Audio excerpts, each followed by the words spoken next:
The following program may contain coarse language, violence, nudity, mature subject matter, or scenes which may not be suitable for all viewers. Viewer discretion is advised. All Hit Radio.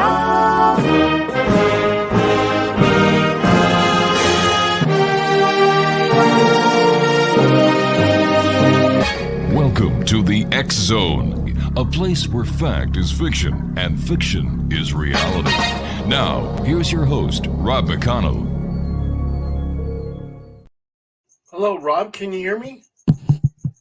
All right. Do we have Paul Dale there? Can you hear me, Rob? I can hear you fine. Fantastic. Okay. All right. Nice talking to you. Like I was saying, we're going to be talking to you about the paranormal, but in the next hour, we're going to be speaking to our guest who will be joining us at the top of the hour, William Barnes. We're going to be talking about Sasquatch. So that's going to be a very interesting hour. How have you been, Paul? Good seeing you. I've been good there, Rob. How you doing?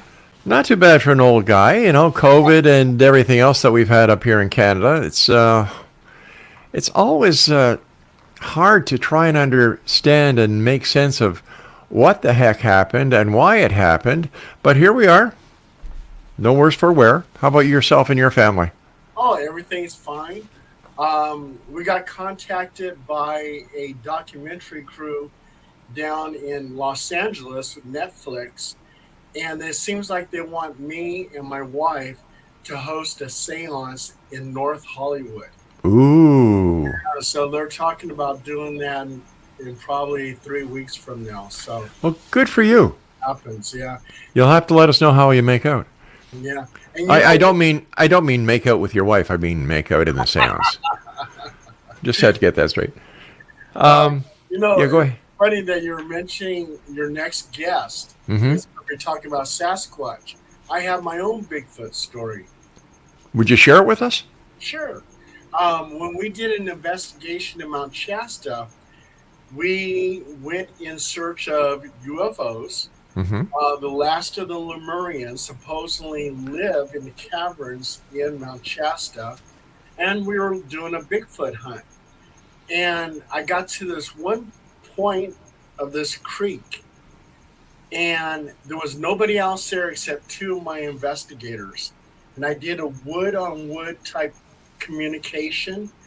So I picked up this piece of wood and hit the tree 3 times, seeing if I could get a response.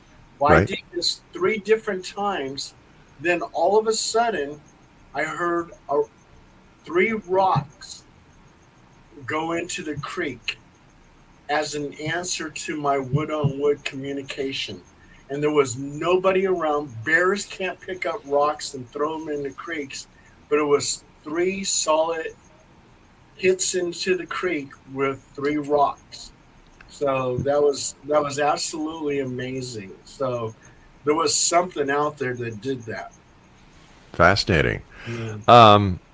For those listeners and viewers who are meeting you for the first time, Paul, can you tell us a little bit about yourself and what was it that led you to doing the work that you're doing in the paranormal? I actually lived in a haunted house when I was a little boy. All kinds of things were happening to me. I was targeted. I was attacked by, it seemed like several entities. And this was a house on Effie Street in Fresno. And this entity, at one point in time, and it sounds crazy, but it looked like a black tea kettle. And it opened up my window halfway, and the snout pointed towards me and blew out this mist. That mist, the next day, I was sick with bronchitis. Another time, these like skeleton heads with wings come flying into my room, and my mother heard me coughing, and she actually gave me poison because she was like half asleep, made me throw it up. And so with all these things that were happening to me in this house, I was wondering if those were like night terrors, or was that really something paranormal? And I think one of the scariest things is I was looking out the bedroom window and I heard a woman's voice say, "Dale, come here." And she was trying to entice me to go into the orange grove. And I feel if I went into that orange grove, you wouldn't be talking to me right now. So when I got a little bit older, I was reading books on Brad Stryker, Eric von Däniken. I got into everything, ancient aliens and UFOs and cryptids, and you name it. So I became very knowledgeable by reading all these books. And then I got into military intelligence. And when I was in military intelligence, I said, if anybody knows anything about UFOs, it would probably be military intelligence. So I was a 97 Bravo intelligence analyst over at the Photo Interpretation Center in Korea. And on one particular day, 6 photographs came in. And those 6 photographs were different pictures of UFOs taken by our reconnaissance satellites. And like one picture was a cigar-shaped UFO, another one was a saucer-shaped, another one was globe-shaped, on and on and on. Mm-hmm. And those pictures represented a video. Somewhere out there, there's a video. And on the back of the photo, it said intelligent movement. At that point in time, I knew that military intelligence, the U.S. Army, Navy, everything else, was investigating UFOs. And my job, very simple. All I had to do was assign it a number. And those photos were sent over to the DIA, Defense Intelligence Agency. And from there, they went to the CIA. And then from there, into a black hole and vanished. Wow. So, yeah. No, go ahead, sir. Oh, yeah. So with all that, and then I stumbled into a person, a friend, who was doing paranormal investigating. And I was also, too, a journalist writing for various magazines and stuff like that. And she invited me and she said, "Hey, why don't you come tag along and write a story?" So I did. And before I knew it, I was a paranormal investigator. Before I knew it, I took over Halo Paranormal Investigations, and now I run the whole thing. Fascinating. Why do you think the government of the United States and other governments of the world are suppressing the information that they have on UFOs? Because I think it would be just a huge collapse system. People would just totally freak out, especially people of various religions. For them to know that these gods are merely extraterrestrials with technology that we just don't have, and it seems like magic, they probably wouldn't be able to comprehend it, and there would be a whole collapse in our society. And I think that's why they suppress it. Right now, in the news, they're talking about the military has other photos and film footage of UFOs, and they can't release it due to security reasons. So that tells me that's pretty huge. That's big. So why would they say that the military has these photos if, in fact, the photos or the video can't be released? Why would the media do that? That I have no idea, but that information came from the military, where the military admitted that the Pentagon says, yeah, we have video footage of UFOs. They have more like those Tic Tac UFO photos and videos. They have stuff that is similar to that. And the military said we can't release it because of security reasons and everything else. So I see. Okay, so you and your wife are going to be doing this seance in 3 weeks. Great on that. But how do you and your wife conduct a seance? Can you take us through how it works? Basically, I have everybody hold hands and everything else. My wife is a psychic medium, and she's able to see ghosts and everything else. So with her there, it's very helpful because she'll say, I see a ghost now sitting off in the corner. Do a quick and dirty EVP, electronic voice phenomenon, which I do. And I'll say, Are you there? Let's say that ghost is named Charlotte. Charlotte, are you there? I give it time to talk, play it back, and sometimes I'll get a response. And what I right before the seance, I have everybody thinking of something serene, calm, maybe sitting at the beach, watching the waves come in from the ocean and everything else. Right. Just calm their mind, and then tell them to look in towards the sky, and they'll see a doorway, and that they'll enter this doorway, and they're leaving their reality and going into another doorway, which is the doorway of something spiritual. And so we're trying to make contact with Charlotte, and we go through that doorway to make contact with Charlotte. Speaking about contact, you and I have to contact our break now so that our fine sponsors can contact us about what they want to contact us about. Does that make sense? I'm sure it does. Paul Dale Roberts is our special guest. Their website is cryptic916.com, and we'll both be back on the other side of this break. Don't go away. Welcome back, everyone. Paul Dale Roberts is our guest this hour. His website is cryptic916.com.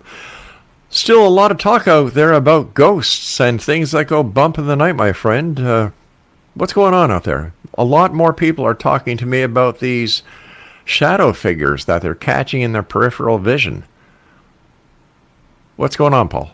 Yeah, with the shadow people, we've had, I would say, well, I've been on something like 2,500 cases, and I would say maybe about 90 cases we had of shadow people. And I believe that shadow people are basically interdimensional type beings. What some of the witnesses have told me is that when they see shadow people, sometimes it looks like they're gliding along on a railroad track. Mm-hmm. They're looking down, and when they approach you, then they'll look at you in the eyes. I think what we have here is some type of interdimensional being going through a portal, coming to our reality and observing us. I've talked to some other paranormal investigators where they say that the shadow people are threatening, that they could do you harm. I have never, in my paranormal investigations with shadow people, I've never seen that. I've never seen anyone who was complaining about shadow people.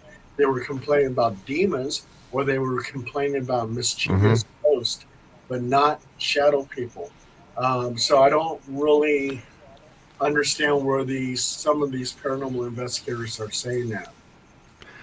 It seems that there's more than one type of reason for ghosts. Well, let me ask you this. Is the ghost a ghost the same thing as a shadow person, or are these two separate entities? These are two separate entities. Shadow people, my theory is that they're interdimensional beings, and they look like shadows. Right. Leaders usually either have a hoodie or it has like a fedora hat. Those seem like the Ancient Aliens, the TV show. I love that TV show because I'm associated with a lot of those people there, and I know you have too, Rob. Mm-hmm. They compare, like Nick Pope has compared shadow people with the Men in Black. I have a hard time trying to say shadow people are like the Men in Black. I mean, it could be because they wear also too sometimes the fedora hat. So, but I do think it's something alien. Ghosts are a whole different thing. Those, like when I'm deceased, my spirit, my aura, we have energy all around our body, and that energy has to go somewhere. It leaves your body. It manifests into what you used to be, what you used to look like, and people see you and they go, "Oh, hey, there's a ghost." Also, too, energy contains all the knowledge, everything that I've seen, everything I thought about, everything I dreamed about, all my interactions. It's all recorded, and that energy, I believe, goes into the Akashic records that you read about. There's this universal library, and every living thing that experienced anything in life, all that information becomes part of the Akashic records. All right, so let me try and understand this then. If, let's say, when I die, I become a ghost, but what happens if I've had past lives? Every time I die in a past life, is there a ghost of Rob McConnell? Well, here is a great theory. Okay. But when a baby is born upon the world, Mm-hmm. they have their little psychic antennas up, and they sometimes upload or download energy from a deceased person. That information is going into them, and they're gathering all this knowledge and going, oh my God, I was John Smith. I was a blacksmith in 1860. And he has all the memories of John Smith because this little baby uploaded or downloaded this information and now contains this knowledge. Fascinating. Besides ghosts, you also have investigated orbs. Now, first of all, what is an orb, and how do they fit into the world of the paranormal? Okay. Well, with orbs, they could be almost anything. And in my investigations, we found out that orbs could be dust, could be skin flakes, could be lint, it could be light refractions, it could be dewdrops. It could be almost anything. But, and I learned this from military intelligence, if you can prove that orb has intelligent movement, then you can deem it as paranormal. And the reason why I say that is I had a case in which the ghost was named Emily. And Emily was known to drain the energy from the occupants. And one of my investigators looks at me and he goes, Paul, he goes, I feel really drained right now. I need to sit down. I said, sit down. And I said, I wonder if Emily's doing that to you. Emily must like you to drain your energy. I said, Emily, if you're listening to me, I want you to kiss him on the lips. And with 3 cameras, 3 investigators, including myself, we snap a photo, and guess what we get? We get an orb on his, something like that. That shows intelligent movement, and it shows that it's actually listening to me. And then I said, Emily, I said, again, if you like him, I said, I want you to sit on his lap. And we get a picture of an orb hovering on his lap. That's something I could say is intelligent movement, and I can deem it as paranormal. Paranormal lap dance. Yeah. There you go. There you go. I also understand that you actually did an investigation with orbs that had dog faces in them. Yes. That was a case over in Del Paso Heights. And this lady, we took some pictures in her backyard. And the pictures were really unusual. We enhanced the picture of an orb, and we enhanced another picture of an orb. And we get a dog face in one orb, and we get another dog face in another orb. And so I went up to the lady, and I said, hey, I said, what is it you have in your backyard?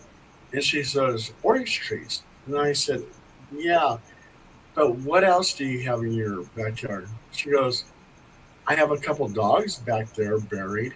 I go, okay. I said, take a look at these pictures and tell me what you see. So she looks at the pictures and she starts crying. Oh, my goodness. And I said, why are you crying? And she goes, that's my dog, Roscoe. And that's my other dog.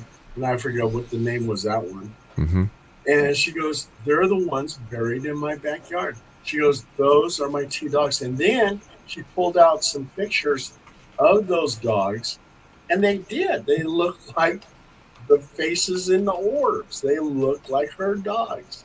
So that was another thing I could actually deem as paranormal, because she's saying those faces were her deceased dogs.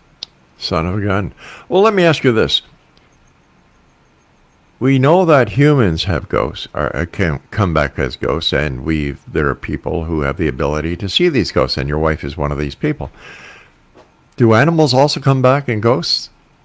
Absolutely. All living things have an aura.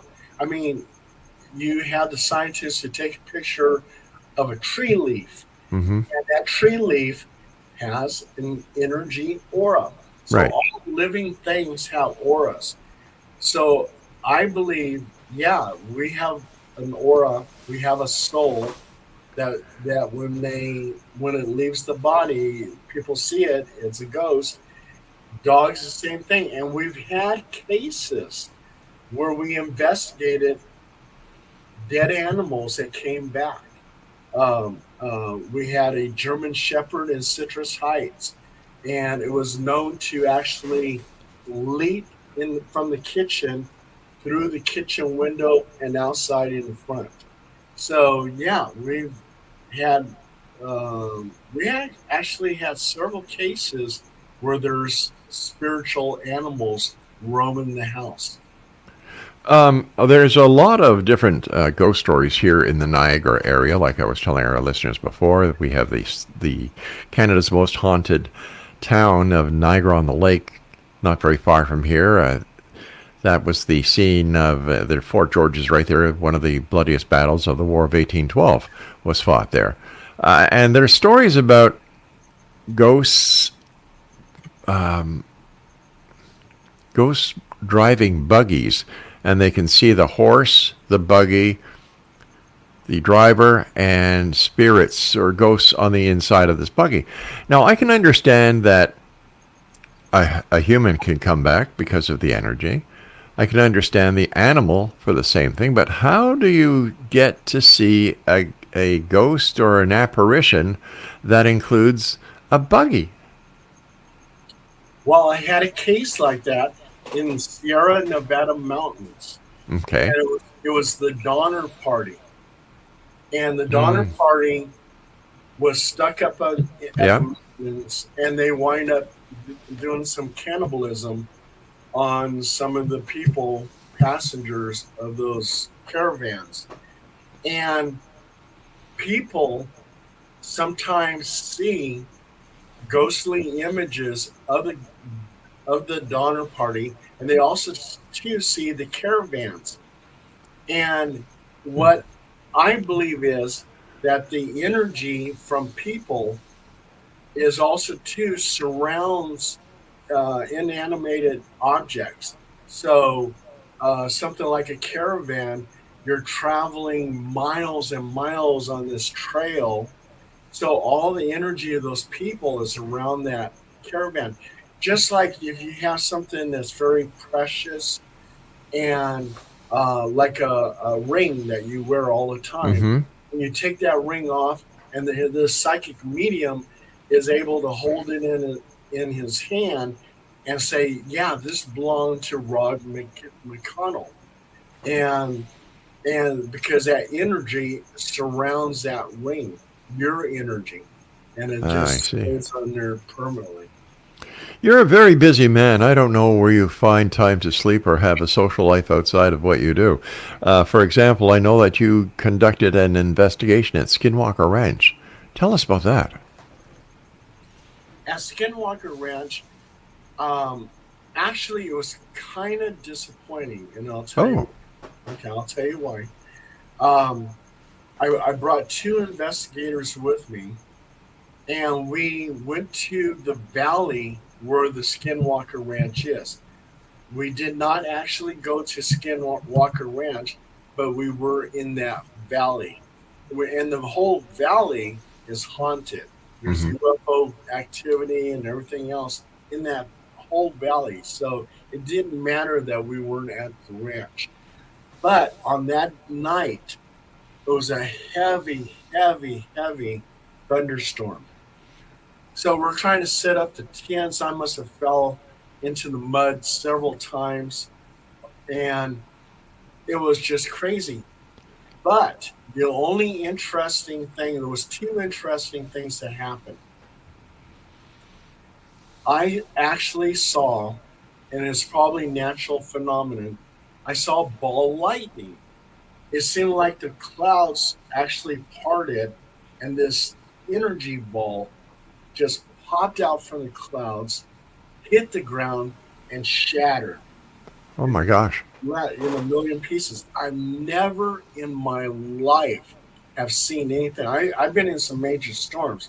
I've been in major storms in Seoul, Korea, in Texas, and everything else. I've seen some storms, but this storm was mind blowing because I've never seen ball lightning. So, and then also too, we had the recorder on, and we actually hear this screech. It was a sound that I never heard before, and I was hoping that the recorder picked it up, but the rain was so pouring so hard, all you can hear was the pitter patter of the rain. And in the morning time, when we woke up, one of the investigators had pneumonia, and because of that, because it was, is life threatening. Actually, we drove all the way from back to Utah, back to California, and got her home. So that was it. Wow. Okay, you and I have to take a break at this time, Paul.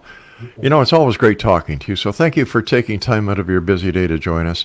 And when we come back, I'd like you to share your story about Area 51. Okay, sure, Rob. All right, Paul Dale Roberts is our guest, Exo Nation. The website is cryptic916.com. And we'll be back on the other side of this break. Don't go away. Dun, dun, dun, dun. Oh, we're back. All right, Paul Dale Roberts is my special guest. Before we get back to Paul, if you'd like to watch the X-Zone TV channel, that is 724 365. Just go to Simul TV, sign up, and the X-Zone TV channel is Channel 54. And every time I say that, it reminds me of Tootie Muldoon on Car 54. Where are you? Paul, you've been to Area 51. Spill the beans. What's it really all about, Paul? Okay. When we got to Area 51, in that case, I had 3 investigators with me, and we got there. Went to the Alien Inn, and the people were so nice. The owners there, they actually let us go ahead and set up camp right in the parking lot. So that was great. And then they brought their what is those things called? Those little vehicles, ATVs or something like that. Right. Yeah. So anyway, they had 2. They let me drive one, and the owner of the Alien who drove the other one, and they took us, and then we had a car follow us. They took us to an abandoned village, and they had no explanation why that village was abandoned. And the reason why they took us there is they said that some of the abandoned houses were haunted. So we actually did a ghost hunt there. And we got a couple of EVPs. One house I chased a bird out of. It was stuck in the house, and I managed to get it out the window. So I did my little heroic thing. And then we went up to the gate where they have all the security cameras and everything else, right? And right in front of me, up on a hill, was this guy in camis, and he's watching me with binoculars. Well, I'm watching him with binoculars also. So we're both looking at each other, and then he slowly takes from his shoulder a sniper rifle, and points it at me. I said, "Oh my God, this guy is really serious," because I was getting close to the gate. I hadn't crossed over, but I was pretty close, and he was holding that sniper rifle on me. So they really take that seriously. And so I said, "I think it's time to pack up." Well, also too, we were working with this one UFO group, and I can't think of their name right now, but they told me to take some soil samples. So I took some soil samples, and what was really unusual about the soil is we found like little wires in the soil. But anyway, we shifted over to this UFO group. They had it analyzed, and they said that the ground was eradicated some, and they didn't understand exactly why it would be. So that was one of the things that they said about the soil sample. And then two of the investigators, and I didn't see it, but they were claiming that they saw something that looked like a UFO up on the side of the mountain. When we got back to the alien, I did a couple of interviews. I talked to this one guy who said he worked at Area 51, and he said that Bob Lazar actually did work at S4. Mm-hmm. That he didn't have access to S4, but when they dropped him off with the bus continued with Bob Lazar, dropping him off at S4. And in the alien, there's a photo of Bob Lazar signed. So you know that he's been inside the alien. The people there knew him. So they can't deny that he didn't work there. I mean, why would you be in the middle of the desert if you didn't work at Area 51? You know, that's a good point. Yeah, unless you're working at the alien as a bartender. But you know, and then we interviewed this one lady who was a regular at the alien, and she claims that on one particular day that this thing that had wings, it would hover, it made no noise, and it actually went in where it was eye level to her, and she saw a human pilot inside, and he waved at her, and then he took off. So that was kind of unusual. Yeah. They say that they hear, of course, a lot of sonic booms. Well, that would be very natural because you have all this secretive jet aircraft out there, and they're probably making those sonic booms. So we did a night watch, and a couple of the investigators claimed that they saw some UFOs that were like starlight, where they were moving erratically. Um, Again, I didn't see that, but they actually made a report of it with MUFON saying that they actually saw this. They swore up and down they saw it. And that was our Area 51 trip. A lot of people believe that there's something mystical or something very special about Mount Shasta. And I know that you did an investigation there. Can you share that with us? Yeah, well, I told you about the Bigfoot. Yeah. We had Sylvia Brown. Sylvia Brown's secretary, Holly DeLaughter, was a member of Halo Paranormal Investigations, my team. Mm-hmm. And what was really funny about Holly is even though she worked for Sylvia Brown, she always told me that Sylvia Brown was a fake psychic and that she was the real psychic. So that was kind of interesting. But Holly took me to the certain point, and she goes, "Paul, I want you to take a picture of me right now." And I said, "Okay." So I take a picture of her, and in that photo, you see her, and right behind her, she sensed it, was a UFO that was tilted like that. And that picture went into Timothy Beckley's book. It was seen by Brad Steiger, and it ran around the world. It went viral.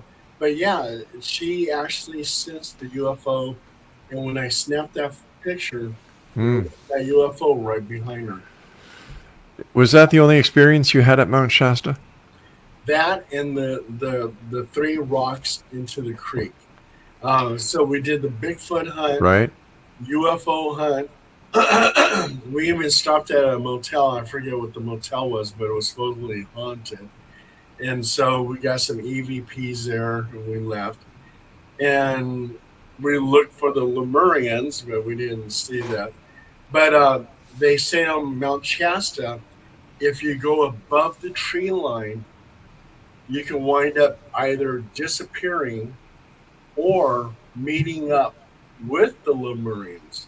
So, but we didn't go above the tree line because it was just too cold. Paul, stand by. We've got to take our final break for this hour. And Exonation, if you'd like to find out more about Paul, his adventures, his what he's doing next, once again, Paul, we'll look forward to seeing you and your wife on that Netflix special. Should be interesting to hear what your wife brings from the other side when it comes to celebrities and so on. Paul's website is cryptic916.com, and we'll be back as we wrap up this hour here in the XO from our broadcast center in St. Catharines, Ontario, Canada. Man, talk about a breakthrough. Holy crap. Paul Dale Roberts is our special guest. And Paul, thanks so much for taking time out of your busy day and your busy life to be with us. So we appreciate you here at the X Zone. Thank you so much, Rob. I really enjoyed doing the show. Well, you know, you're always a welcome guest here, and we look forward to the next time that you're coming on because you're always busy. You're always doing something. How many miles do you put on a year doing these investigations? A lot. Yeah, that's a lot. But, you know, I'm retired now. Yeah. I used to work, you know, I'll show you right here, with if you can see it, Department of Fish and Wildlife. Oh, yes. Yeah, I see it. Talk about Bigfoot. A lot of those hunters used to come in and talk about seeing or encountering Bigfoot. So, yeah, I received a lot of stories, and I could never talk about it because Department of Fish and Wildlife, which now I could talk about, I would be in trouble with them. Really, eh? Yeah. Wow. Monterey Bay. What happened there during your investigation? Monterey Bay, we actually got 3 phone calls from Monterey and Seaside where people were looking out at the bay and they were seeing unidentified submerged objects coming out of the water and going into the sky, becoming UFOs, or UFOs going into the Monterey Bay and becoming USOs. And legend has it that Monterey Bay, just like Catalina Island, has a UFO base. They say there's a UFO base in Monterey Bay. In fact, a lot of people hear humming, and this unknown humming, they believe, has something to do with this UFO base in Monterey Bay. And Catalina Island, I've been to Catalina Island, and the same thing. They said there's a UFO base, and they now have a photograph of something that looks like an underground structure at Catalina. All right. We spent the whole night there watching that bay, but we didn't see anything.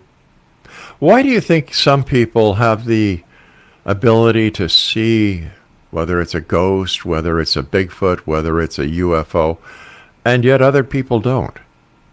Well, like with my wife, she's a psychic medium. Right. And as a child in Auburn, she was actually abducted by a UFO. Wow.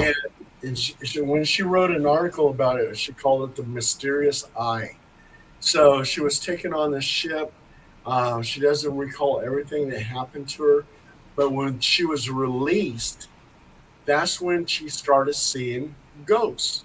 So something they did to her, she now has the ability, they open up her third eye, and now she's able to see ghosts. And when she first told me this, we were walking along this park behind my house. And a long time ago, there was this guy, and he stole a car. The police were chasing him. He jumps out of the car. He jumps over my backyard fence. Mm-hmm. And then he jumps over my backyard fence again, goes into my other neighbor's yard next to the park. The police follow him, and he throws a ceramic pot at him, and the police shot him dead. So one day we're walking by the park, and our relationship was just blossoming at that time. And she started describing a ghost at the park. The ghost that she was describing, and she knew nothing about this story, was the man that the police had shot. Wow. So, yeah. So, I mean, she described him to a T, and I go, oh, my God. I remember his picture in the newspaper, on the internet. And what was other interesting little bit about the story, too, is at 3 o'clock in the morning, I woke up and there was policemen all in my backyard. And it was like, what? And I mean, there was like, I'm over there half clothed. And it's like, okay, now what's going on here? And they're pointing flashlights at me and everything else. So that was a weird night. It seems that you follow the weirdness and the weirdness follows you. So you're a match made in heaven for the weird. Absolutely. Absolutely. And it's all in my books, too, because I write articles about everything. And where are your books available, Paul? You can find them at just Paul Dale Roberts Amazon, and you'll find them on Amazon.com. Paul Dale Roberts, Barnes & Nobles, there's a couple there. But you'll find most of them over on Amazon. My last question, because we're running up against the clock here. I understand that you actually baptize people who are attached or have attachments. When did you start this?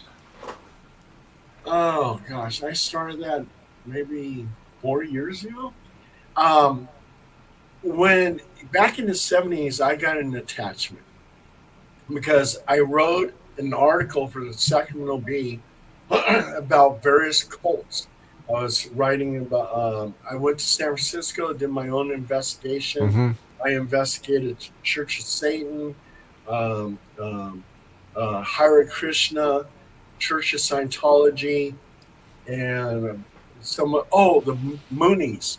You know? Oh my gosh, I haven't heard about them for a while. Yeah. So I did this report, and it was actually for my sociology class, but it got published in the Sacramento Bee, and I got a total big A on it. But when I got to the Church of Satan, they gave me this necklace, and it was a satanic with a ghost head on it. Yes. I was young and stupid, and I put it on, not thinking nothing of it, and all kinds of terrible things started happening to me. I came to the realization that I had an attachment. So I went to my priest, and I said, hey, I think I have an attachment. I need to be baptized.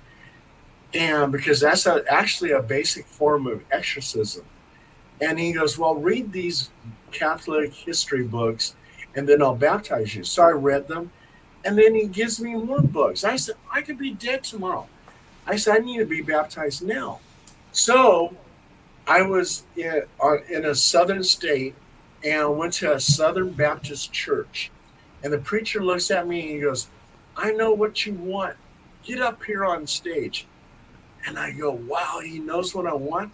And then he gave me a full submersion baptism. That's what I needed.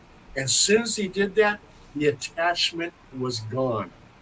So I said, I always remembered that. And I said, all these people are telling me they have demonic attachments. Let me give them full submersion baptism. You don't have to be ordained. You just have to believe. That's right. Yeah, and I said, I call upon God's angels, right? So I give them a full submersion baptism. And Rob, I was totally shocked, but my baptisms worked. These people who had attachments, they would call me and say, guess what, Paul? The attachment's gone. It worked. This full submersion baptism worked. So I've been doing it ever since. Paul, the time has come that I must say so long to you, my friend. First, like I said, thanks very much for joining us. And I look forward to the next time you and I meet back here in the X Zone. So take care of yourself, Paul. Be careful wherever you go, my friend. And let our listeners know where they can find out more about you. And again, plug your books. Sure. Thank you, Rob. Again, I enjoyed being on the show. But you just can Google books search and write in Paul Dale Roberts books, and you'll see all kinds of my books. And then or Paul Dale Roberts Amazon, and you'll see books there. So and you already got my website. So Rob, thank you so much for having me on the show. It was a pleasure. You take care, my friend, and we'll look forward to seeing you on Netflix. Good night, Paul. Good night.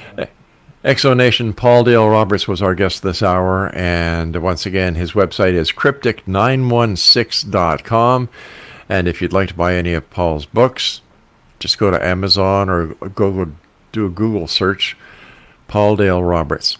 When we come back from the top of the hour, we'll be speaking to William Barnes about Bigfoot or Sasquatch. Fascinating world we live in, and we're blessed enough to have the people who make it that much more interesting as they try to understand and try to better acquaint us with what it could or could not be. I'll be back on the top of the hour in about 9 minutes and 20 seconds, so don't go away.